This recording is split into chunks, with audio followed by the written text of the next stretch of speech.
All right, so this is, I guess, part two of our little mini series on a review looking back at sort of our expenses when it comes to the livestock for 2020. So we started with rabbits, and now we are on to our chicken flock, which in our case is a flock of purebred partridge chanticleers, which are a Canadian breed of chicken, but really this could be applied to kind of any sort of similar situations. So we've been raising chickens since 2009. So this is, again, not a first year worth of economics. And because of our move and a few other factors, it's potentially our worst year of economics. We started off 2020 with 15 birds. We had 12 hens, 3 roosters, split into 3 groups for breeding. So those are the birds that came with us from the old place. Yeah, we brought them when we moved. Throughout the whole year, we tracked feed costs, and if you've watched our Feeding Chickens video, which we will link above, we mix a mixture of oats, wheat, millet, and sunflower seeds and lentils or some sort of a bean type product. So we mix up our own feed rather than buying a store-bought feed. Now that is by choice for us because we find that the birds waste less and do very well on that. But that's a whole nother topic, as you would say. We spent $841.03 on the animals' feed, on the chickens' feed. For 1 year. So we had that, and we also had shavings, which we factor into their cost. We had a total cost of $871.47 on those birds. Now, those 15 birds obviously multiplied, which we will get into a bit later here. Because we use broody hens to produce all of our chicks, it's a little hard to separate our costs between what went to growing them out versus what went to maintaining the breeding flock. Because we had such a small flock, we had very little in egg sales, which we do normally have, end of gate. Is that called end of gate? Yeah. Egg sales. But this year, really, with only the 12 hens and them going broody and so on and so forth, we really only produced enough eggs for our own use. But we did have a bit come this spring. We had very little. We sold 12 dozen packs of eggs. So that was $48 worth of eggs, which we take that off of the cost of the feed. So we had $823.47 spent once we took off what we had earned off of the chickens. And now that was the only sort of, unlike the rabbits for this year, that was the only income that the chickens physically brought in. Yeah, we did not sell any live birds this year because we were growing our flock. Any hens that we had, we knew right away were basically, unless they were a cull bird, they were staying. We were not selling any breeding stock this year. So in a normal year, we would be a little better on... Yeah, because we would have sold generated birds between egg sales and but this year was about sales. growing our flock, which brings us to our next point in this cost discussion: how many birds we actually grew out. So our hens on their own sat and hatched out 49 chicks in total. Those 12 hens we had, which is really quite good. Unfortunately, 9 of those chicks ended up getting lost a little later on to predators, 1 to a hawk. The worst was we lost 8 in one afternoon. It was daylight to a raccoon. That unfortunately hurt our overall production numbers, but still, the birds did quite well on their side of things. Now we're left with 40 chicks, which were basically then added to this and were raised out or grown out. We grew those out. Now, of those 40 chicks, 26 of those birds have been kept to move forward in our flock and breeding program, which is fantastic because we did keep 10 of the original hens. We actually only culled 2 to keep them for hopefully broodiness and sitting the eggs and such. You basically were now factoring the value of those birds off of the cost of what it would have cost to purchase them. So our breed, the partridge chanticleer, generally speaking, is a $6 chicks. Larger dual-purpose breed from a hatchery was about $4 a chick. So to purchase the partridge chanticleers from a breeder, you're going to be a little higher. Yeah. So if we had to purchase those chicks to add to our flock, that would have been $156. So that is, in theory, a value-added product that's come from this. The fact that they've increased our flock without us having to pay money for them. That $156 came off of our bottom line. Or it's one way to look at it, because you produced those birds yourself, so you didn't have the initial purchase cost. Well, because otherwise the purchase cost would have gone on to our total of food cost as another expense. Would have been extra above the feed cost. Yeah. So, and then we've got our egg consumption. And to be honest, that's something that we didn't keep as good a records as we could have. We're trying to do better with that this year. Yes, we've already started, and we're keeping pretty good track. But we roughly, and keep in mind, there's ebbs and flows to the number of eggs. And because we used broody hens, and because we only had the 12 hens to begin with, we didn't get the same egg production that we normally would. So we kind of worked it out to approximately a dozen a week. It was very conservative. I know for a fact we've used more than that, but I can't say how many, and I don't want to add more value to them than was actually there. So I think we're better to be too much. We're better to have less and figure it out better for the future year. Now, we sell our eggs. When we sell them, they're $4 a dozen. So at $4 a dozen, that's $208 for the year in eggs that we consumed and didn't have to go buy. So that, again, is another value-added product that kind of came off the bottom line. Chickens, the inherent value-added product is eggs, because that's like sometimes that's the principal product, but in our case we do have the meat too. But essentially we've taken that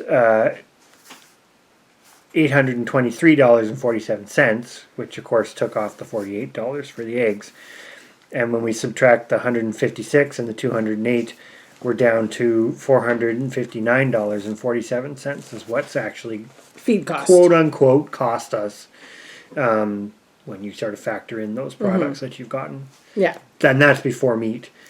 In total, we butchered 14 birds. We did an average an average weight for those birds as a whole chicken, 4¼ pounds.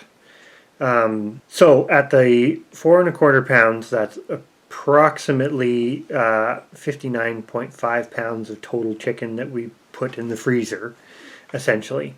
That works out to roughly $7.72 per pound. Or $6.08 US, because these prices are all in Canadian. But I quickly looked it up so that we had a number. Now, we did do the same thing we did with the rabbit, although with chicken it's a little more complicated. We did go and look at some values for what it would cost to just purchase meat. And there's quite a variation. So as of right now, February 2021, for sort of normal, conventionally produced grocery store broiler, a whole bird, you're looking at $3.98 a pound Canadian. For an organic free-ranged, still broiler bird, you're looking at $7.50 a pound. And I would say that the organic free range would be more to what our birds would be. We kind of worked it through in both scenarios. So with the 59.5 pounds that we produced at $3.98 a pound, that is essentially value-wise $236.81 worth of chicken. At the same weight, the 59.5 at $7.50 a pound, that's essentially worth $446.25. So there's quite a variation here, and there's a few different ways to look at this. So probably, I think you said it best, the simplest way to look at this in a year where we didn't have any extra sales of breeding stock or egg sales, it would have actually been cheaper for us to buy eggs from somebody else at $4 a pound. And buy meat at the store. $4 a dozen, and buy the organic chicken. And not have chickens at all. Basically, for us to have gone and bought 1 dozen eggs a week and buy the organic chicken would have still only cost us about, what did I say? $654. As opposed to it cost us $871 to grow out and raise these birds. And now saying that, we still have those birds for next year, which is a value-added product. I mean, next year they go into doing it all again. You still have to feed them till they do it, though. So that adds to next year's cost. But what you did here, breaking it down, showed that in the price of... So what Chris has done is we're referencing his cheat sheets down here. Oh, yes, there's too many numbers to remember them all. But if you based it on the organic free-range chicken, if you went to your local market and bought that... we actually only were $13.22 in the hole. Well, this is based on the value of. This is complete cost. So if you've got your, by the time you've depreciated your $871.47, which is what your total cost was, taken off your income from egg sales, taken off what the birds you produce, for adding to your flock, and the eggs you ate, consumed yourself, and then the value of that organic meat. Yeah, you're really only in the hole. But what that just says is we can't, at least this year, we did not produce the meat for any less than we could have bought it.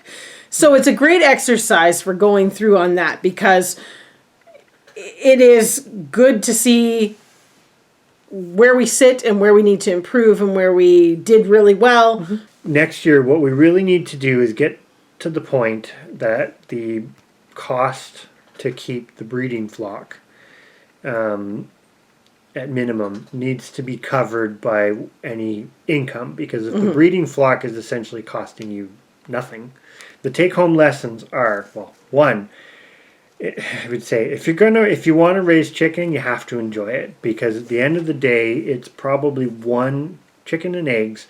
Realistically, and I'm going to take the factor of knowing where your food comes from out for a moment, because that's a big factor, but that's hard to put a value on. But realistically, you can't grow chicken at home cheaper than what you can buy chicken in a grocery store. No.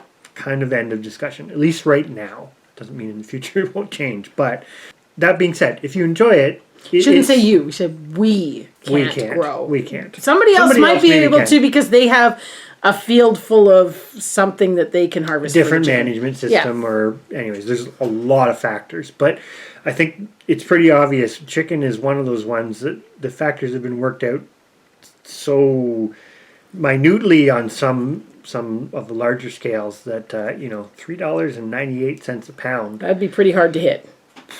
Yeah, that's very hard to hit. And if that's your goal, you're watching this video and that's your goal, to produce it cheaper. Please tell us how you did it if you get there. If you can do it, yeah, we'd love to know. But if I would caution anybody trying to hit that on a homestead scale. So there's lesson number one. But if you enjoy chickens and you want to raise them because you want to know what went into your food, where it came from, and all the wonderful things about growing things yourself, the big take-home message is for us, which I guess is why we're going to keep going with it, is we need to do better on egg sales. We know that.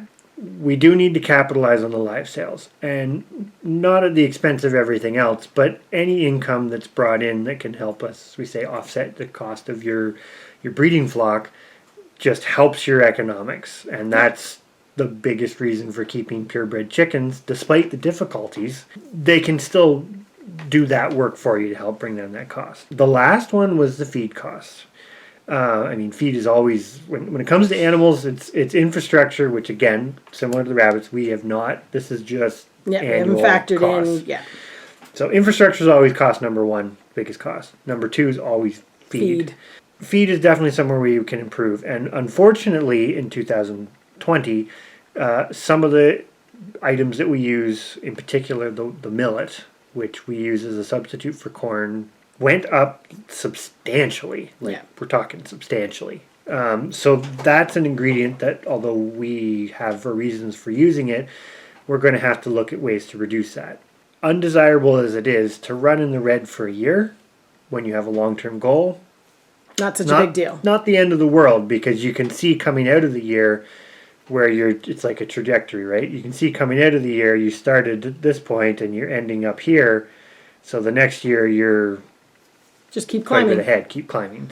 To wrap this up, the chickens are staying. We're not getting rid of chickens. No. They still earn their keep. We're starting off 2021 with Much better records already. Much better records, but also we are starting it off with 36 hens. And 36 hens, let's say they each produce you 5 babies. That's a lot of chickens. So I think this is going to be a much better year. As we've worked out 2020, the rabbits surprised us by being in the black and on the up. Chickens are a little bit in the red. And so they're kind of balancing each other at this point. So our next one is going to be... Well, it's going to be the large livestock. Which will be a little bit more interesting. Well, it's going to be a little more convoluted. That was a little trickier for us to figure out too. So yeah, that'll be a little harder. But anyways, stay tuned.